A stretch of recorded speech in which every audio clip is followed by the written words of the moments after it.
Hello everyone. Today we are going to talk about why DeepSeek model is better, damn better than the Chatgpt. Why everyone is talking about it and why it is more cheaper. It is 27 times cheaper than ChatGPT. What is the magic behind it? We are going to understand its paper and what the researchers have actually done and what is the aha moment in this thing, why this is so much hyped. We'll be talking about that, and if you haven't watched the previous video about the DeepSeek, then you can get it in the I button and also in the description. Go and watch that, and after that watch this, you'll be getting the more understanding that what is happening and what the DeepSeek is.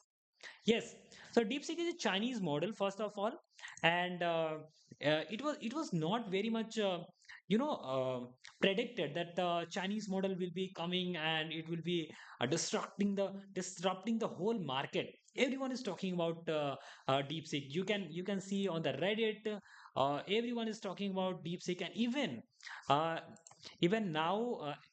There are a lot of users that the it is experiencing the high traffic. Okay, so how this is how much famous it is now.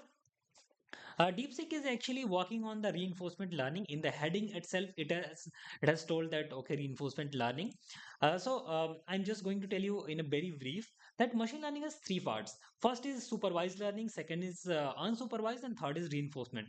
Supervised means you are going to teach machine that okay, this is the thing, and you just understand it. Okay, and then when you'll be asked further, then you'll be answering. So it's something like that.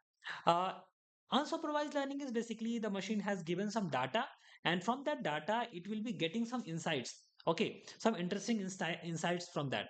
So that is unsupervised learning. And reinforcement learning is more of a agent and reward learning. Okay, let me tell you with a depiction of the picture. Yes. So just see that if there is an agent or there is a robot, you can say. Okay, and there are two pathways. That first is that there is a fire and there is a bucket of water. So what it will be doing? It will be selecting an action using a policy. Okay, so there are some rule books or a policy. So it will be taking an action. Okay, so if it will be taking the wrong action, like it goes directly to the fire, then there will be minus 50 points. Okay, and if it will be taking good ways. Okay, if it went to the bucket, then it will be getting 50 plus 50 points. Okay, so that is how it works. So it's something like that we give exams and we get good marks, bad marks, so it's something like that. But okay, so that is the case of the agent. Okay, and that is actually called the reinforcement learning. Okay, so there are main three four things. There is a agent itself, then there is an environment, then there is a state, that in which state the agent is, then there is a reward and penalty, that there are 50 points increase or 50 points decrease, something like that. There is a policy and there is a action. Okay, policy is something like that, how the agent will be behaving. Okay, it's something rule book type thing. And action is like okay, action, that what action is just taking. So I hope you got it, and there is no rocket science. I hope you understand this, and if you have any query, then you can just write in the comments or google it. Okay, so DeepSeek has trained two models basically. There is a DeepSeek R10. Okay, so it was trained basically on the reinforcement learning without any supervised learning. Okay, and DeepSeek R1 actually it is incorporating the multi-stage training. Okay, first it is starting with some data before reinforcement learning, and then after that it is applying the reinforcement learning. Okay, we'll be seeing that, and it has actually the comparable to the open AI model, that is you can see here. And this is brilliant. Just to see this and compare the models, this is used. You can see at the AIME, you can see here it has surpassed little bit. And in the code forces, It's 96.3, and only the 0.3% of comparison is there. And in all of the benchmarks, it is comparable. Okay. Mm. So why is that? We'll be understanding and okay. So let me tell you that in the post training, there was a huge thing about the post training is very important, basically to align it to the reasoning task. Okay, you can see here aligning to the social values or adapt to the user preferences. So post training was an important thing. Um, but and it was actually taken by the OpenAI. Now, in this paper, the first step toward improving the model was the reinforcement learning, pure reinforcement learning. Yes, and without any supervised data, and focusing on the self evolution through a pure RL process. So main thing is that reinforcement learning, and DeepSeek has encountered some challenges, that it had the poor readability and some language mixing. So they have trained a more advanced model, that is the DeepSeek R1. Okay, R1, he's actually started with some a small amount of cold start data. Okay, so it's basically some amount of data they have started, and then a multi-stage training pipeline. Okay, so specifically they have begun to collecting thousands of the cold start data to fine tune the DeepSeek. Okay, there was a DeepSeek version 3 model, and after that they have done the work on the RL technique. Okay, okay, and they have also done the distillation. Distillation means that making the smart, making the small models smart. Okay, so it's something like that. And okay. Um, so you can see here in the post training the large scale reinforcement learning on the base model, that they have actually applied the RL to the base model without relying on the supervised fine tuning. So they don't do that fine tuning as a preliminary step, and this approach allows the model to explore the chain of thoughts. Chain of thoughts is a very important thing. If I had to see you deep seek, actually now it is yeah, I am just going to see you. Um, what is reinforcement learning, and what the DeepSeek researchers have done different? Let's see. Um, actually, there are a lot of traffic you can see here, because a lot of people are using, but there are chain of thoughts. That one thought is there, then second thought, then third thought. If I had to show you on the Reddit, there will be some examples as well. Maybe I can get some. Okay, okay. I am not getting now. Yes, you can see here. I'm just getting pausing here. You can see here. It is thinking like first, second thought. So it is thinking the chain of thoughts. There are a lot of thoughts going on as we human think as well. Like one thought, second thought, and third thought. So in combining the whole thought process, that is important, guys. Yeah. So what it does that it solves the complex problem by exploring the chain of thoughts and resulting the development of DeepSeek R10. Okay, so it was the zeroth model, you can say, and DeepSeek R10 model has demonstrated the capabilities like self-verification, reflection, and generating the long COTs.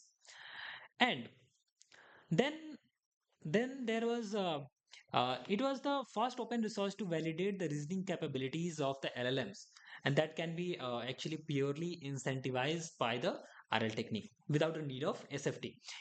SFT takes a lot of computation as well to train or fine tune the model. Okay, and you can see here the pipeline incorporates the two RL states. Um, you can see here describing the improved reasoning patterns and aligning with the human preferences. Okay, and they have also done the distillation. Okay, not to confuse you so much, but yeah, that was the approach. And this approach was, you can see here, applies the RL. And the multiple times they are telling it very clearly. But what is the main ingredient in the recipe? That is the group relative policy optimization. Yes. So in order to save the training cost of the reinforcement learning, they have adapted a new policy that I have told you, that there was a policy of the thing, um, and that foregoes, yeah. So there was a critique model, there was a critique model who was somewhat criticizing that model, that it is not doing good or something like that. And that is the same size of the policy model, typically the same size of the policy model. Okay. So, and estimates the baseline from the group scores instead. Okay. So it is taking the group scores, not taking the critic model. So this was a different thing. Okay. And GRPO samples the group of outputs from the old policy and optimizes the policy by maximizing the following objective. So these are some mathematical jargons. We'll be not going too much about it. So that was the thing. There are two rewards actually. Okay, there are two reward model: the accuracy reward model, then there is a format reward. Okay, the accuracy reward model is checking that if the response is correct, and format reward model is actually that enforces the model to think in a process, that think and think. Okay, so you have to think and think. So it is like a chain of thought. Okay, and they have also not doesn't apply the outcome or the process neural reward model, because there was reward hacking. Okay. So what a model does, that if a agent come to know something, a reward can be easily hacked in a very easy way. So what it says that, there was a one example I'll say. So a agent was told to hold this pen. Okay, and there was a camera, and agent was told to hold this pen. Okay, so what agent learned, that just showing here, you can see that I'm holding the pen, or it seems that I'm holding the pen. So it hacked the reward. So this is the example of reward hacking. I hope you got the point. And you can see the performance of the model is there and all these things. So I have told you the main thing. Then the last thing of this the last thing of the model is that aha moment of the Deepseek R10. When they were training, there was the occurrence of aha moment.